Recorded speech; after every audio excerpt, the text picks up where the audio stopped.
नमस्कार, जय हिंद। आप सभी का स्वागत है। बहुत-बहुत क्षमा आपसे चाहेंगे कि आज डीएनए एक्चुअली संडे भी था और मेंस के पेपर ने एनालिसिस, डिस्कशन, आंसर्स इन सब ने बहुत लंबे समय ले लिया। पर एक वादा हमारा हमेशा से रहा है कि जब तक हम हैं तब तक ये क्लास होगी और इसीलिए ये क्लास हो भी रही है और उसी हिसाब से होगी। आप चिंता मत करिए, हो सकता है आप हमें इस समय वीडियो में देख रहे हो, पर ठीक है, टेस्ट वही है। नीचे कमेंट कर लीजिएगा जो भी आपका प्रश्न होगा और बातें करेंगे, नीचे जवाब दे दीजिएगा। आइए चालू करते सेशन को। एक पॉजिटिविटी के साथ कहा जाता है कि अधमः धनम इच्छन्ति, धनम मानम च मध्यमा, उत्तमः मानव इच्छन्ति, मानो ही महत्ताम धनम। सर, जो छोटा सोचते हैं वो पैसे का सोचते हैं, जो थोड़ा बड़ा सोचते हैं वो पैसे और इज्जत का सोचते हैं, जो सबसे बड़ा सोचते हैं वो सिर्फ रेस्पेक्ट का सोचते हैं और आप रेस्पेक्ट कमाते हैं तो रेस्पेक्ट का सोचिए, पैसा वैसा तो खुद ही आ जाएगा आपके पास। चालू करते हैं सेशन को। सर, कुछ चीजें आपको एट द वेरी आउटसेट हम बता दें। 24999 में आपको एक कोर्स मिल रहा है हमारे यहाँ। टीएमसी कोड आप इस्तेमाल करिए और जुड़ जाइए। अब एक अंतिम बैच आपके लिए आ रहा है जिसमें आपको जीएस, सीसैट, टेस्ट सीरीज सब कुछ मिलेगा। ये बैच आपका 25 तारीख से चालू है सर, आप जुड़ सकते हैं। लैंग्वेज इसका इंग्लिश है।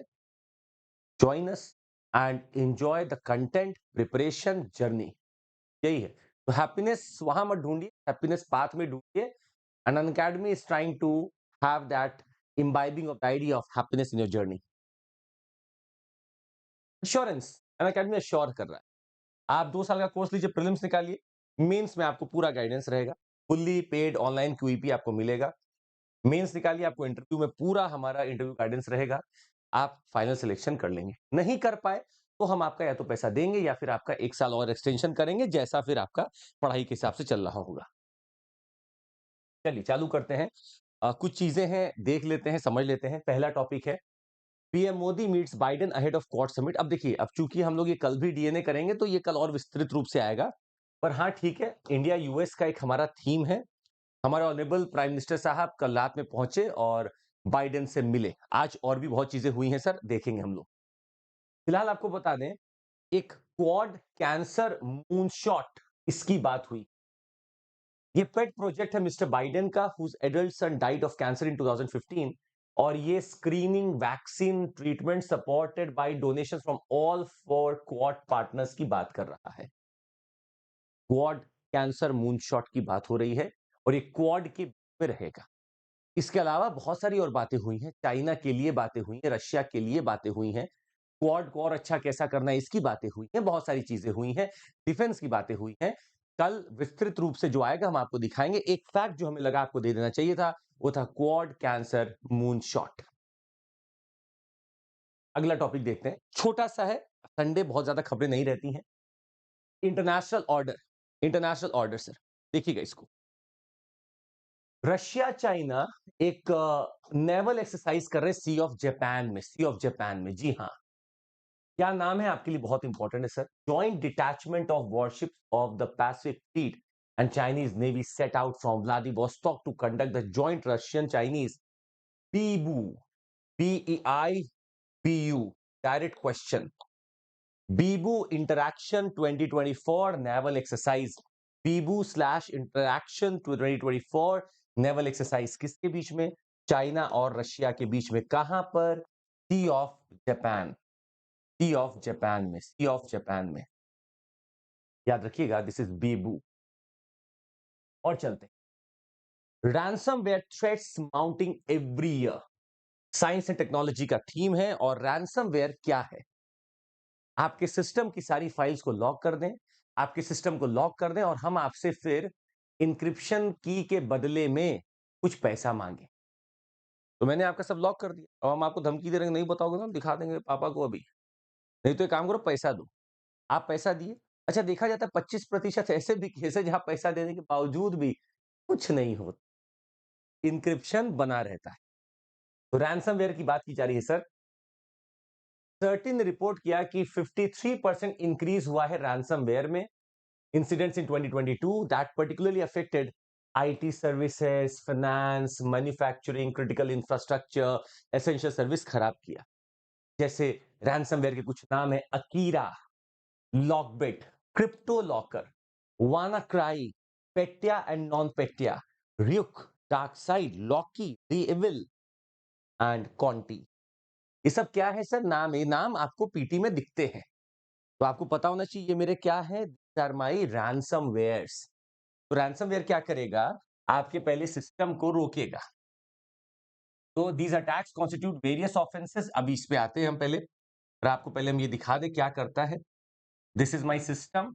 If suppose I am attacked by ransomware, तो क्या करेगा? सिस्टम को लॉक कर देगा। यहां पे लिख कर आ जाएगा लॉक, यू आर अटैक्ड, पे me this much of money. Account दिया रहेगा, आप पैसा देंगे तो हो सकता है आपको इंक्रिप्शन की दे 25% में, तो वो भी नहीं देता, नहीं बोला सारा डिटेल लीक कर दूंगा कहीं और। ये है रैंसमवेयर। क्या हम लोग कर रहे हैं देखते हैं। अगर आप देखें तो रैंसमवेयर के लिए हमारे पास आईटी एक्ट में और आईपीसी में कुछ पेनाल्टीज है, कुछ प्रोविजंस हैं जिसको हम यूज कर सकते हैं, और अगर सिद्ध होता है आरोप तो कार्यवाही की जाए। आईटी एक्ट के पास रिलेवेंट प्रोविजन है, जैसे सेक्शन 43 6 है डैमेज टू कंप्यूटर और सिस्टम, सेक्शन 65 है tampering with computer source documents, and section 66 D है चीटिंग बाय इम्पर्सोनेशन। इन सब धाराओं के तहत आपके ऊपर कार्यवाही की जा सकती है। 43, 66 डैमेज टू कंप्यूटर और system, section 65 and we have 66D। Punishment for ransomware attacks under IT Act ranges from imprisonment for a term of 3 years to 7 years and a fine of up to rupees 1 crore। 1 crore तक का exam है, 1 करोड़ तक की penalty है।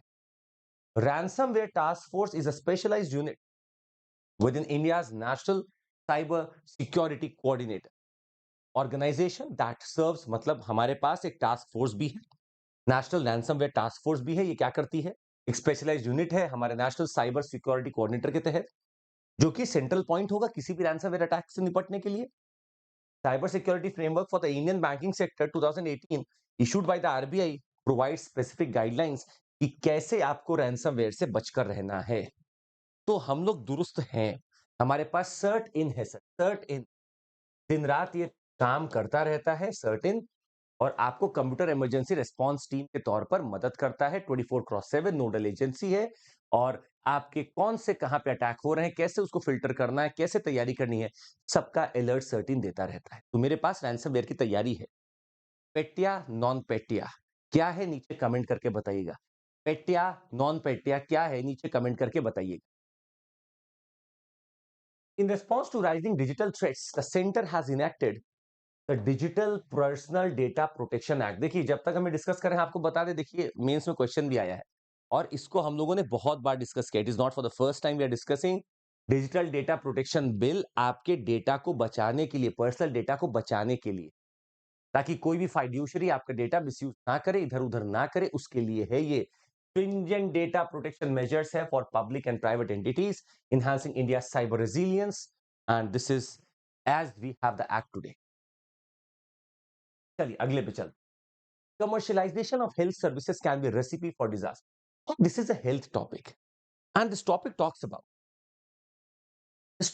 about that our health service has rather been bifurcated into public versus private, where today private is playing a greater role and public has been having a very less role।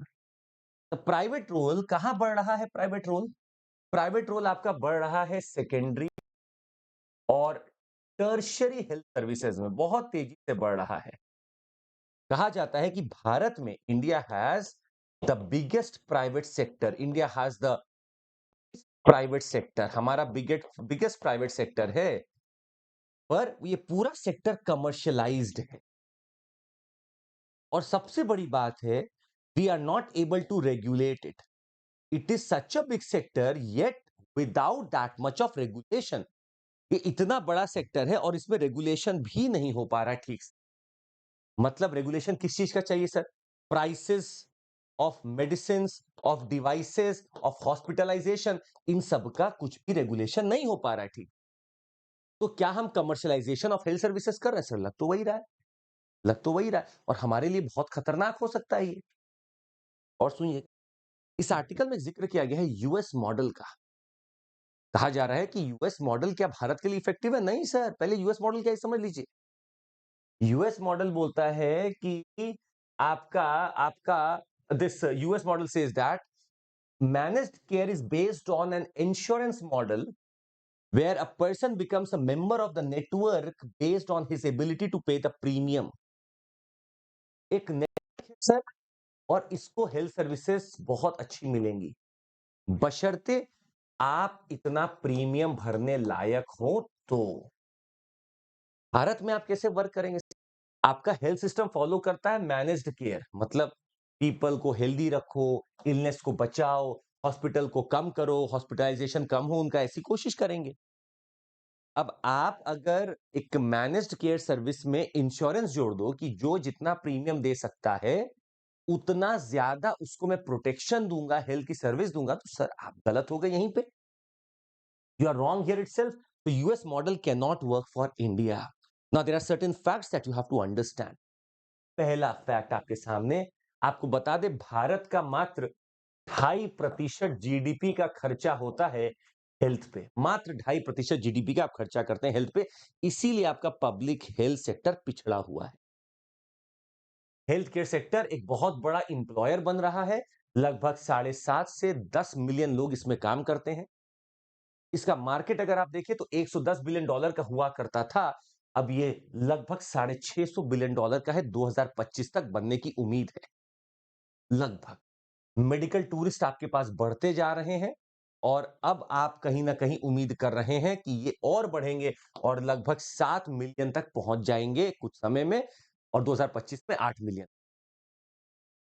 75% आपका health care professional metropolitan area में है, commercialised sector में है, और इसीलिए जहां पर 27% भीड़ रहती है वहां सबसे ज्यादा आप दे रहे हो हेल्थ, जहां लोग रहते हैं वहां तो लोग पहुंच ही नहीं पा रहे हैं।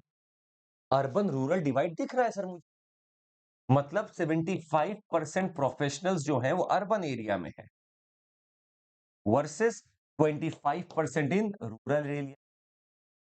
अगर मैं पॉपुलेशन की बात करूं सर, तो हर आंकड़े के हिसाब से आज 30% ही जनता आपकी यहाँ, सॉरी, 30% जनता आपकी यहाँ रहती है, बाकी आपकी रूरल एरिया में रहती है। उसका क्या हुआ? What about it?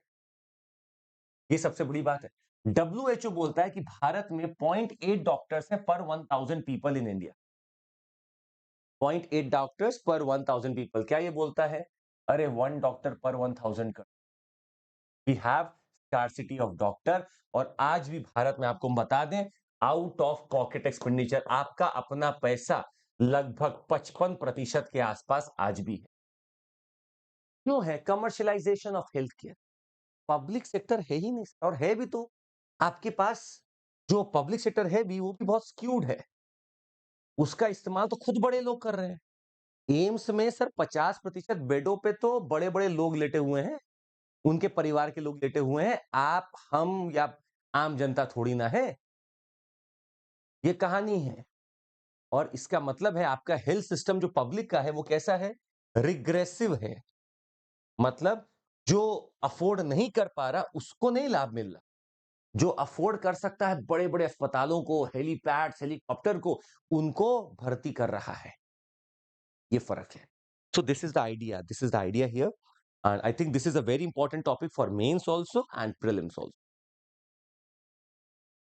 Rugged Falklands landscape was once a lush rain forest. ठीक है, कोई बात नहीं, छोटा सा लोकेशन बेस्ड है। फॉकलैंड्स आइलैंड को देखते हैं। कहा जा रहा है ये किसी जमाने में, आज यहां पर घास फूस है, किसी जमाने में फॉरेस्ट होते थे, लश ग्रीन फॉरेस्ट। कहां की बात की जा रही है, आइए देखते हैं। ये देखिए साउथ अमेरिका है, और साउथ अमेरिका का पूरा हिस्सा नीचे तक देख लीजिए, ये चिली आपको दिख रहा है। इस भाग को देखिए, ये है आपका एक आइलैंड, इसी नाम है फॉकलैंड आइलैंड, जो कि दो हिस्सों में, फॉकलैंड वेस्ट और फॉकलैंड ईस्ट। आज यहां पर आपको ग्रासेस मिलती हैं, पर कहा जाता है कि जमाने में, भाई अब इक्वेटर कहां है आप ये देखिए, इक्वेटर बहुत नॉर्थ में सर। आप नीचे से क्या पास करा सकते हैं? आप यहां से एक कैप्रिकॉन पास करा सकते हैं, कैप्रिकॉन पास हो सकता है, उसके भी आप बहुत नीचे। तो यहां पर स्वाभाविक सी बात है कि कैसे फॉरेस्ट रहा होगा, तो इसका मतलब है कि इस एरिया में जरूर अच्छा खासा धूप रहा होगा। कैसे रहा होगा? ये सब कहीं ना कहीं ड्रिफ्ट होकर यहां पे आया है, मतलब कॉन्टिनेंटल ड्रिफ्ट थ्योरी की बात की जा रही है। जो किसने दी है नीचे कमेंट करके बताइएगा। ए ने दी है ना, ए ने, बताइएगा नीचे कमेंट करके कौन है ये। और इसके हिसाब से अब चीजें जहां पर हैं उसका वैसा क्लाइमेट का रूप है और वैसा ही वहां पर वेजिटेशन हो रहा है। किसी जमाने पे यहाँ पे कहा जा रहा है सर लश ग्रीन ट्रीज हुआ करते थे, क्योंकि ये एक ऐसी एरिया में था जहां पानी भी है, धूप भी है, ऐसी एरिया में था ये। उम्मीद है आपको समझ में आ गया होगा। ये है मेरा लश ग्रीन एरिया फॉकलैंड्स का था। अब ये क्या है? इसको मालविनास भी कहते हैं, मालविनास आइलैंड भी कहते हैं, मालविनास आइलैंड भी कहते हैं इसको, मालविनास आइलैंड भी कहते हैं। ये है फॉकलैंड का आइलैंड। यहाँ एक फॉकलैंड करंट भी है जो ऐसे चलता है, फॉकलैंड करंट भी है जो नीचे से ऊपर की तरफ चलता है, और इसके ये कोल्ड करंट भी, यह एक कोल्ड करंट भी है, पानी में चलने वाला एक करंट है जिसका नाम है cold Falkland current, cold Falkland current, cold Falkland current, cold Falkland current. चलिए अगले टॉपिक पे चलते हैं। हेल्थ की बात की जा रही है सर, बार बार रिपीट हो रहा है टॉपिक। निपाह प्रोटोकॉल केरला में, हमें बहुत कुछ नहीं समझना है, क्वारंटीन की जा रही है, लोगों को अलग किया जा रहा है। निपाह आखिर है क्या, ये समझ लीजिए फिर से। एक जूनोटिक वायरस है, मतलब जो कि एनिमल से फैले इंसानों में, एनिमल्स टू ह्यूमंस को कहते हैं जूनोटिक, जू का मतलब ही एनिमल से आ रहा है। इंसेफेलाइटिस कॉज करता है आरएनए और राइबोन्यूक्लिक एसिड वायरस है, ये आरएनए वायरस है जो कि फैमिली पैरामिक्सोविरिडे का है। निपाह पैराविक्सोविरिडे का है, पैरामिक्सोविरिडे का है। जीनस हेनिपा वायरस है और हेंड्रा वायरस से रिलेटेड है। ये एक रेयर इमर्जिंग जूनोसिस है जो कि सीरियस फर्टालिटी करता है, एंसेफेलाइटिस कॉज करता है। सबसे पहले मलेशिया और सिंगापुर में ये देखने को मिला 1998-1999 में। Disease named after village in Malaysia, उसी के नाम पर इसका नाम रखा गया, निपा, जो सुंगई निपा में फैला था। ये पहले डोमेस्टिक पिग्स में देखा था और धीरे धीरे फैलता चला गया कैट, डॉग, गोट, हॉर्सेस और इंसानों में भी। कहा जाता है कि फ्रूट बैट से फैलता है। ये पीटी में क्वेश्चन आया था कि फ्रूट बैट्स या फ्लाइंग फॉक्सेस क्या खाते हैं। ये फ्लाइंग फॉक्सेस से फैलता है, of the genus Pteropus, who are natural reserve host of the Nipah and Hendra virus. Virus is present in bat urine and potentially bat feces, saliva and birthing fluid. तो खैर आपका bat के through भी ये फैल रहा है Nipah virus, और बाकी कैटल में भी है, उसकी वजह से भी इंसानों तक फैल रहा है। केरला में निपा वायरस का आउटब्रेक हुआ, कुछ लोगों को आइसोलेट किया गया। इसकी कोई वैक्सीन अवेलेबल नहीं है, we don't have no vaccine available, no vaccine is available. अब आपको नीचे कमेंट करना है, बहुत बार आपको बताया M pox, monkey pox, M pox का जो वायरस है वो कैसा वायरस है। निपा वायरस तो आरएनए हो गया, वो कैसा वायरस है नीचे कमेंट करके बताइए। आगे बढ़ आइए। अच्छा, अब हमें हमारे दिमाग में जब हम ये पेपर पढ़ रहे थे तो पूरा एक इमेज दिख रहा था हमें, संडे था, बहुत इमेज रहता है। हमने कोशिश किया कि आपके लिए कुछ हम लोकेशन निकाल लें। दिस इज लोकेशन का थीम, कुछ लोकेशन निकाल लें। ये लोकेशन कैसे आएगा हम आपको बताएं कि which of these places were troubled with forest fires etcetera, ऐसा आ सकता है। तो इसमें हमें दिखा कि बोलीविया में सर एक जबरदस्त ड्रॉट और आपका वाइल्ड फायर लगा बोलीविया में। दूसरा अगर आप देखें तो अमेज़न रीजन जो नॉर्दर्न पेरू में पड़ा, पेरू किधर है आपका, वेस्टर्न साइड ऑफ इक्वाडोर के नीचे देखिए पेरू, पेरू में भी अमेज़न है। नॉर्दर्न अगर आप पेरू में देखें तो अमेज़न रीजन था, यहां पे भी फॉरेस्ट फायर पड़ा है, यहां पे भी फॉरेस्ट फायर, मतलब इक्वाडोर में भी फॉरेस्ट फायर, पेरू में भी फॉरेस्ट फायर, दोनों जगह, पेरू में भी और इक्वाडोर में भी, इक्वाडोर में भी। अच्छा, कुछ जगह चीजें सूख रही थी, जैसे पैराग्वे रिवर, और साउथ में जाइए, साउथ अमेरिका में आपको दिखेगा पैराग्वे रिवर, वहां पर ड्रॉट लाइक सिचुएशन हो रही थी। कुछ एलिगेटर थे, फंस चुके थे पैराग्वे और अर्जेंटीना के आसपास, अर्जेंटीना के आसपास फंस, मतलब पैराग्वे रिवर भी ड्राई हो रही है। Smoke from a forest fire Ecuador में देखने को मिला, तो इक्वाडोर में जंगलों में आग, फॉरेस्ट फायर, पेरू में फॉरेस्ट, ऑस्ट्रेलिया में फॉरेस्ट फायर, इटली में फॉरेस्ट फायर, स्पेन में फॉरेस्ट फायर, जर्मनी में फॉरेस्ट फायर, ये सारे फॉरेस्ट फायर के इंसिडेंसेस लगातार न्यूज में बने हुए हैं। कहां ड्रॉट है, आप जैसे ही पैराग्वे के पास जाएंगे, पैराग्वे के पास ड्रॉट पड़ रहा है, तो पैराग्वे और अर्जेंटीना के बॉर्डर पे भी एक ड्रॉट लाइक सिचुएशन बना हुआ। ये क्वेश्चन आने की संभावना है कि कहां कहां फॉरेस्ट वाइल्ड फायर्स के इंसिडेंट्स मिलते हैं। याद रखिएगा, इक्वाडोर भी है, पेरू भी है। आगे बढ़ते हैं, आइए। ओके, आईसीजीए, अच्छा हमने ये बदला नहीं है, कोई बात नहीं, ये साइंस एंड टेक्नोलॉजी की थीम है। ICGA foundation launches countries first comprehensive cancer genomics repository. बहुत इंपॉर्टेंट है सर हमारे लिए, एक नई उपलब्धि है हमारे लिए। कैसे, आइए देख। सबसे बड़ी बात आपको बता दें, India first comprehensive cancer multi multi omics data portal, ये आपका सारे उन लोगों का डेटा रखेगा।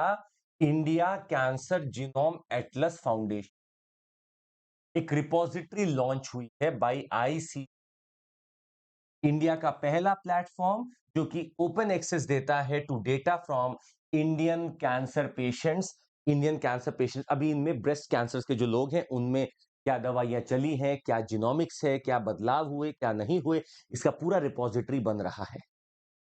ये ओपन एक्सेस देगा to clinically correlated data from Indian cancer patients aimed at transforming the cancer research. भाई अगर कहीं कोई चीज फायदा कर रही है तो लोगों को पता होना चाहिए, ताकि कैंसर की चीजों में हम एक ब्रेक थ्रू अचीव कर पाए।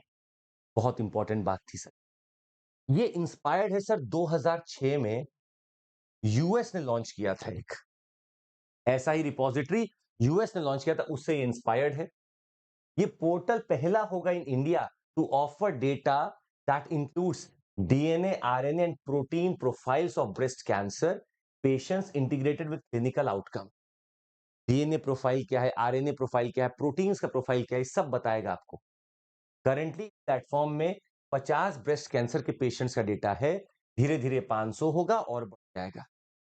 The data is freely accessible to the global research community under India's pride, that is promotion of research and innovation through data exchange, promotion of research and innovation through data exchange guidelines which promote ethical sharing and collaboration in cancer research. Of course sir, if you need a lot of cancer treatment का thing अगर आपको चाहिए, तो इसका मतलब है आपको research oriented होना पड़ेगा। When you are research oriented, you have to pollute the data, collaborate the data and then have something being said final. तो बहुत इंपॉर्टेंट ये हो रहा है, और ये अमेरिका में 2006 में ही सर चालू हो गया था। It started in 2006 with the name of TCGA. The TCGA US based cancer genome atlas, ये यूएस में 2006 में लॉन्च हो चुका था। 20,000 का इसके पास लगभग प्राइमरी कैंसर के है डेटा। भारत में अभी 50 से हुआ है, फिर 500 होगा, फिर बढ़ेगा, क्योंकि भारत में ब्रेस्ट कैंसर के केसेस बहुत तेजी से बढ़ रहे हैं। इसीलिए हमें जरूरत है कि हम research based clinically correlated data को रखें और पढ़ सकें, आपके मेंस में लिखने के लिए भी और पीटी के लिए, दोनों के लिए इंपॉर्टेंट। और सर आपको बता दें, आज का यही हमारा अंतिम टॉपिक भी था। आज के लिए बहुत बहुत धन्यवाद इसको इस वर्जन में देखने के लिए। और हम हमेशा आपके लिए, आपको पता ही है कि निरंतरता ही सफलता की कुंजी है, जो निरंतर है वही सफल है। आपकी सफलता में हमारी निरंतरता भी जरूरी है, और आपकी भी। मिलकर करेंगे बेहतर होगा। कल हम लोग मिलेंगे सुबह-सुबह। आज काफ़ी क्लासेस हो गई, ऑफलाइन भी रहती है आज काफ़ी। तो उम्मीद है आप उसको समझेंगे और ज़रूर जुड़े रहिए, लोगों तक पहुँचाइए इस मुहिम को। जहाँ कंटेंट होगा देखिए, क्वेश्चन वहीं बनेगा। हम आपको फिर से दोहरा रहे हैं, हम आपसे धोखा नहीं करेंगे। जहाँ क्वेश्चन होगा, जहाँ कंटेंट होगा, वहाँ आपको क्वेश्चन दिखेगा। बाय, टेक केयर, जय हिंद। अपना ध्यान रखिए, पढ़ते रहिए, खुश रहिए, प्रसन्न रहिए, स्वस्थ रहिए। Bye, take care.